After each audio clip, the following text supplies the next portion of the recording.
5 diferencias entre cómo tu hijo te obedece a ti versus cómo obedece a su maestra. Marta de Bail. Ok, vamos a hablar de algo que sé que te ha pasado, porque me ha pasado a mí, le ha pasado a todas las mamás que conozco, y probablemente es una de las cosas más frustrantes de la maternidad y la paternidad. Estás en una junta con la maestra de tu hijo, o en una reunión de padres de familia, o simplemente platicando con la directora del colegio, y de repente te dicen algo que te deja completamente en shock. Te dicen que tu hijo es un angelito, que siempre hace caso a la primera, que es súper obediente, que levanta la mano para pedir permiso hasta para ir al baño, que recoge sus cosas sin que nadie se lo pida, que comparte con sus compañeros, que espera su turno con una paciencia increíble. Y tú te quedas ahí, con cara de que obviamente se equivocaron de niño, porque el chamaco que tú conoces, el que vive en tu casa, el que desayuna contigo todas las mañanas, ese niño es completamente diferente. Ese niño te ignora olímpicamente cuando le pides que recoja sus juguetes. Ese niño te contesta que ahorita cuando le dices que se lave los dientes. Ese niño hace un berrinche monumental cuando le pides que apague la tablet. Ese niño parece que tiene un problema auditivo selectivo, porque solo escucha lo que le conviene. Y entonces te preguntas qué está pasando. ¿Por qué tu hijo es una persona completamente diferente en la escuela? ¿Por qué le hace caso a la maestra como si fuera una autoridad suprema? Y a ti te trata como si tus palabras entraran por un oído y salieran por el otro. Bueno, hoy vamos a hablar exactamente de eso. Vamos a explorar las 5 diferencias principales entre cómo tu hijo te obedece a ti versus cómo obedece a su maestra.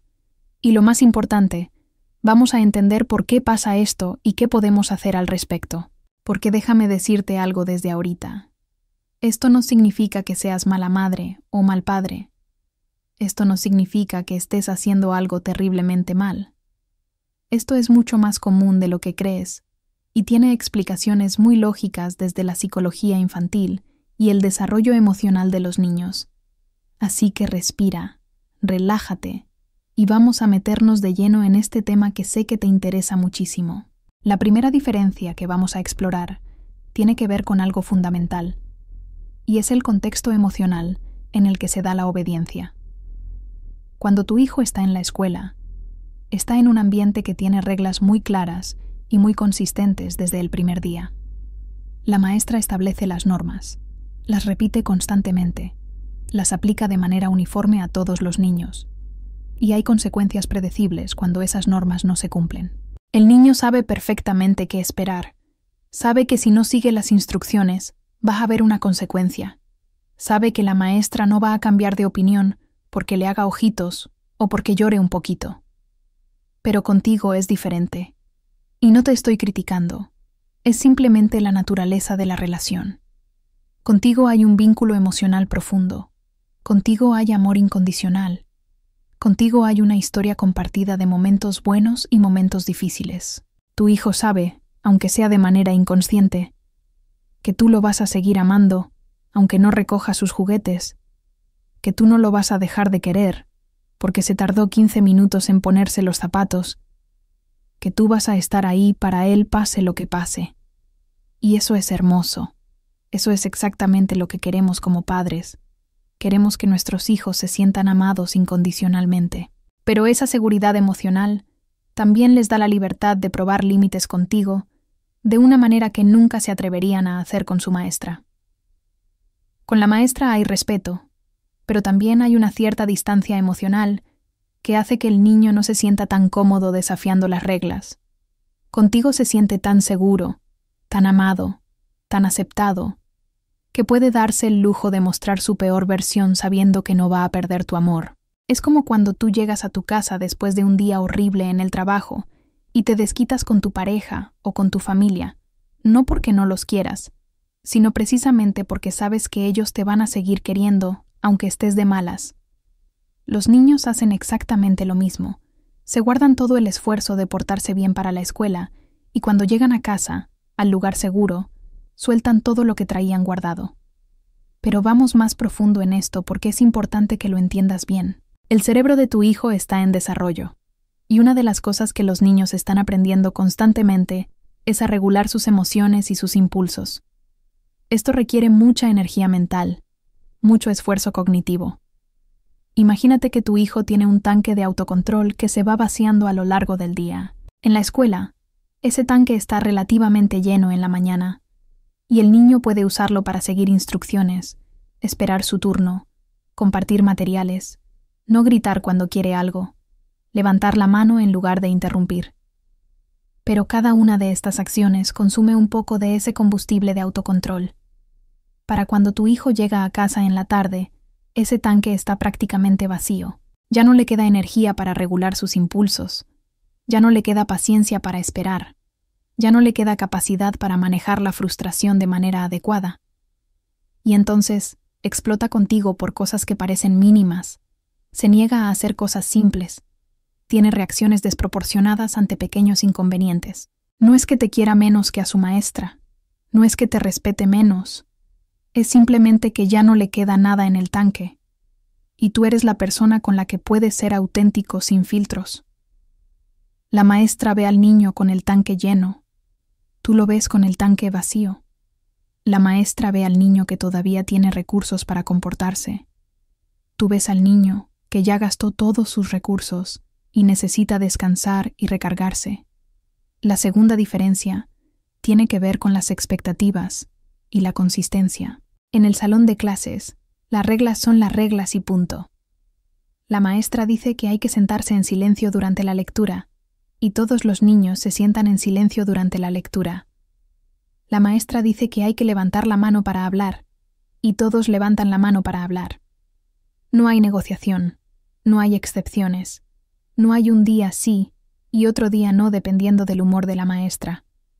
Las consecuencias son predecibles y se aplican de manera consistente cada vez. Si no sigues la regla, pasa X cosa, siempre, sin falta, sin importar las circunstancias. Pero en casa, seamos honestos, las cosas no funcionan así. A veces estamos cansados y dejamos pasar cosas que normalmente no dejaríamos pasar. A veces estamos de buenas y somos más flexibles con las reglas.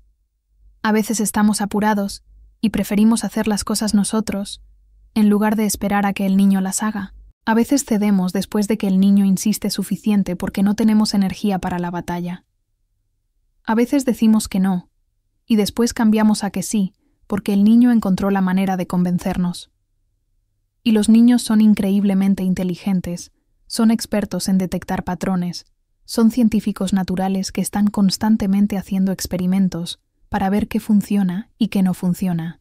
Si tu hijo ha aprendido que a veces, si insiste lo suficiente, logra lo que quiere, entonces va a seguir insistiendo cada vez.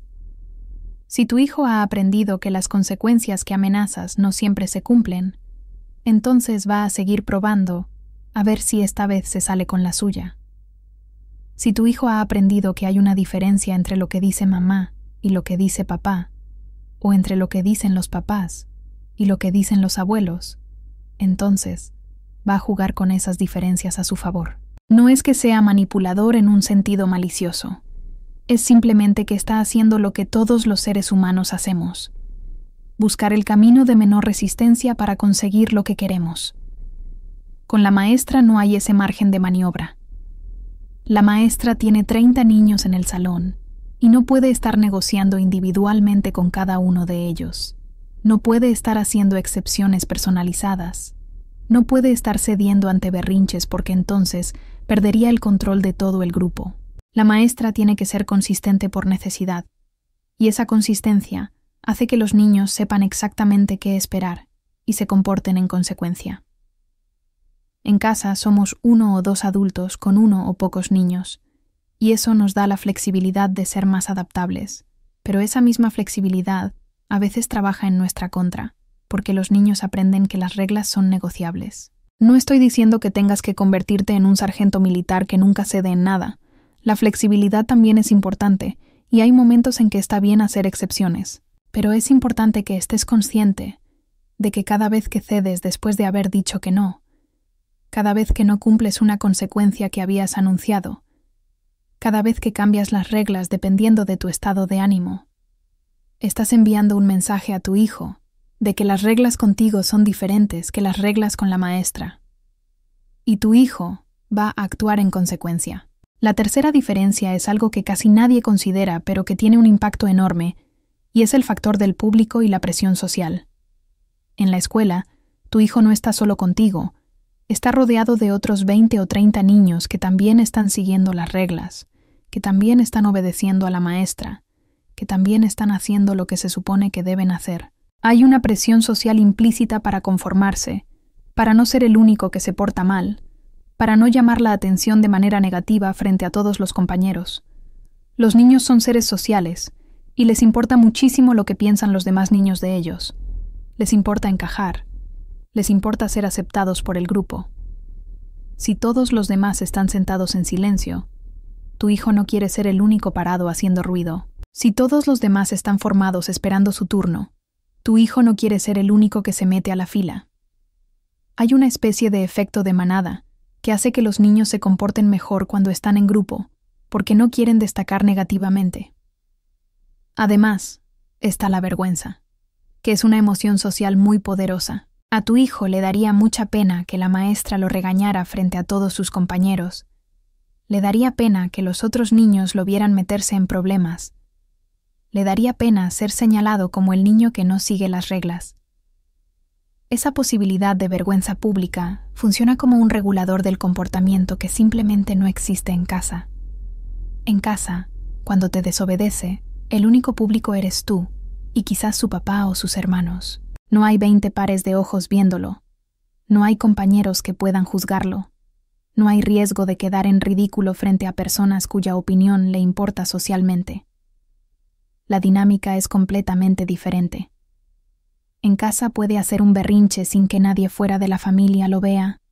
Puede negarse a hacer algo sin que eso afecte su reputación social. Puede mostrar su peor lado sin consecuencias para su imagen pública. Y aunque a nosotros como padres nos parece que debería importarle nuestra opinión igual o más que la de sus compañeros, la realidad es que en términos de desarrollo social, los niños están programados para darle mucha importancia a lo que piensan sus pares. Es parte de la evolución. Es parte de cómo los seres humanos aprenden a vivir en sociedad.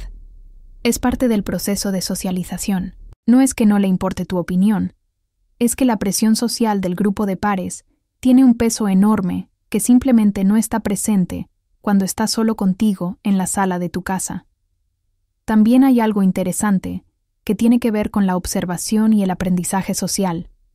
En la escuela, tu hijo ve a otros niños siendo obedientes y recibiendo refuerzo positivo por eso.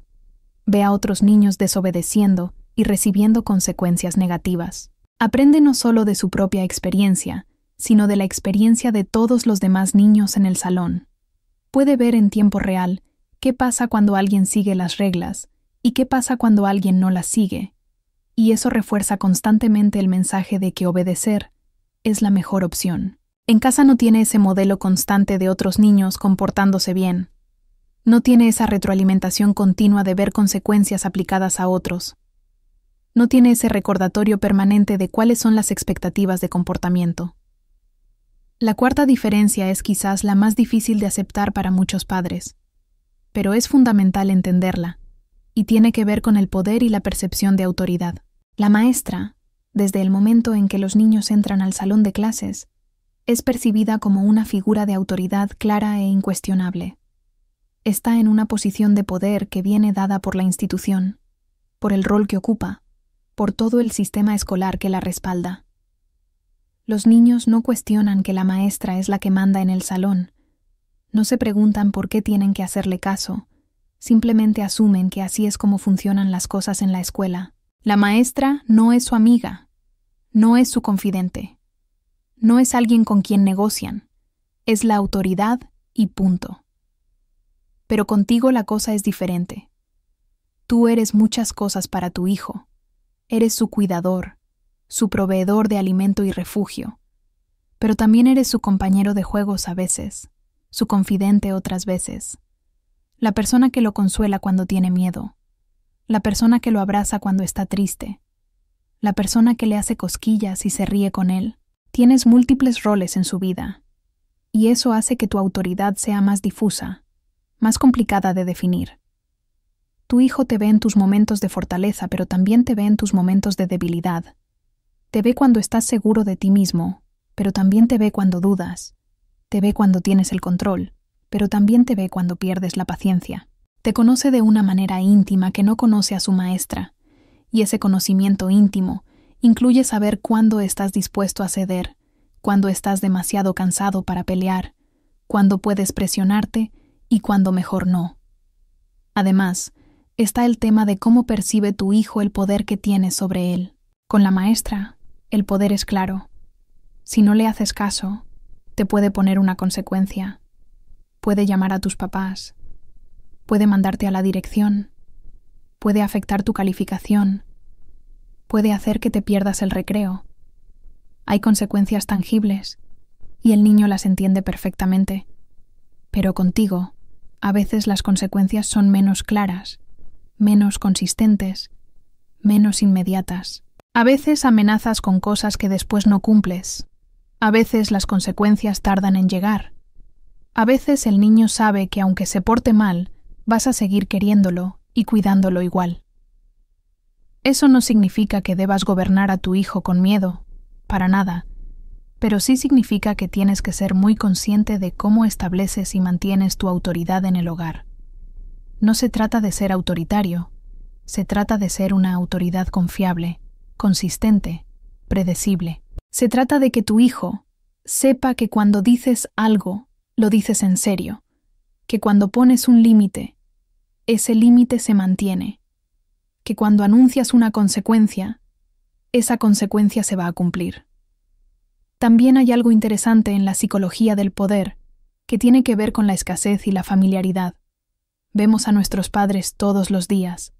Estamos tan acostumbrados a ellos, que a veces los damos por sentado. La maestra, en cambio, es una figura que el niño ve solo en el contexto escolar. Hay una cierta distancia que genera respeto casi automático. Es como cuando un niño se porta increíble con las visitas, pero es un terremoto con la familia. Hay algo en la familiaridad excesiva que erosiona un poco el respeto inmediato. No es que tu hijo no te respete, pero el tipo de respeto que tiene hacia ti es diferente del tipo de respeto que tiene hacia figuras más distantes como la maestra. Contigo hay confianza, cercanía, intimidad, y esas cosas son maravillosas, pero también cambian la dinámica del poder. La quinta y última diferencia tiene que ver con algo que quizás no has considerado, pero que es súper importante, y es la diferencia en las demandas y la carga cognitiva. En la escuela, las instrucciones que da la maestra suelen ser muy específicas, muy claras, muy acotadas. Siéntense en su lugar, saquen su libro de matemáticas, abran en la página 32, hagan el ejercicio número 5. Son instrucciones concretas, paso a paso, que el niño puede procesar y ejecutar sin mucha dificultad.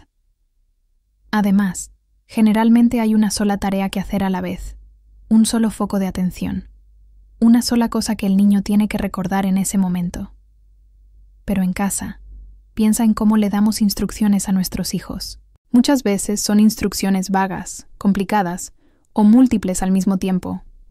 Ve a tu cuarto, recoge tus juguetes, lávate las manos, ponte la pijama y baja a cenar. Son 5 cosas diferentes que el niño tiene que recordar y ejecutar en secuencia sin supervisión directa. O le decimos cosas como, pórtate bien sin especificar qué significa exactamente portarse bien en ese contexto. O le pedimos que haga algo mientras está concentrado en otra cosa, como cuando le dices que apague la televisión mientras está viendo su programa favorito. La carga cognitiva de lo que le pedimos en casa a veces es mucho mayor que la carga cognitiva de lo que le pide la maestra en la escuela. Y eso hace que sea más difícil para el niño obedecer, no por falta de voluntad, sino por limitaciones en su capacidad de procesamiento. También está el tema de las transiciones. En la escuela, las transiciones entre actividades están muy estructuradas.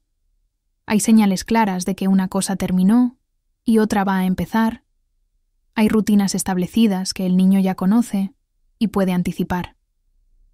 Pero en casa, muchas veces le pedimos a los niños que dejen lo que están haciendo abruptamente, sin aviso previo, sin darles tiempo para procesar el cambio. Estás jugando videojuegos y de repente tu mamá te dice que apagues ya mismo porque hay que cenar. Eso es mucho más difícil de manejar que cuando la maestra dice que en 5 minutos van a guardar los materiales y van a salir al recreo. Las transiciones abruptas generan resistencia, frustración, y lo que parece desobediencia, pero en realidad es dificultad para cambiar de una actividad a otra. Otro factor importante es el tema de las interrupciones y la atención dividida. En el salón de clases, cuando la maestra da una instrucción, generalmente tiene la atención de los niños.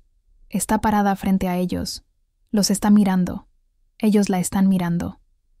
Pero en casa, ¿cuántas veces le das una instrucción a tu hijo mientras tú estás haciendo otra cosa, mientras él está haciendo otra cosa, mientras hay 1000 distracciones alrededor? Le dices que recoja sus juguetes mientras tú estás cocinando y mirando tu teléfono, mientras la televisión está prendida, mientras su hermanito está haciendo ruido. No te está ignorando a propósito. Es que hay tantos estímulos compitiendo por su atención que tu voz se pierde en el ruido. La maestra tiene herramientas para captar la atención del grupo que tú no usas en casa. Tiene estrategias específicas. Tiene señales establecidas. Tiene el control del ambiente. En casa, el ambiente es mucho más caótico, y eso afecta la capacidad del niño para escuchar y obedecer tus instrucciones. Ahora, después de entender estas 5 diferencias, la pregunta obvia es, ¿qué podemos hacer al respecto? Y lo primero que quiero decirte es que no tienes que sentirte mal ni culpable por esto. Esta diferencia en el comportamiento de tu hijo en la escuela versus en la casa es completamente normal. Es parte de cómo funciona el desarrollo infantil. Es parte de cómo los niños procesan sus diferentes contextos y relaciones. Pero sí hay cosas que puedes hacer para mejorar la situación sin convertirte en un dictador ni sacrificar la conexión emocional con tu hijo. Lo primero es trabajar en la consistencia. Esto es difícil, lo sé, porque estamos cansados, porque tenemos 1000 cosas en la cabeza, porque a veces es más fácil ceder que pelear.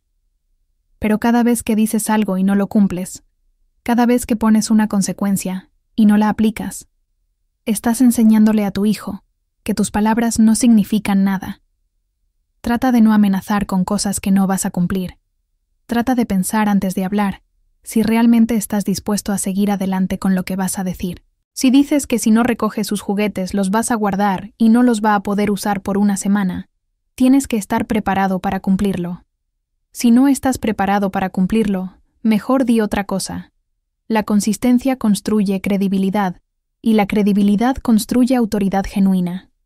Lo segundo es ser más específico con tus instrucciones.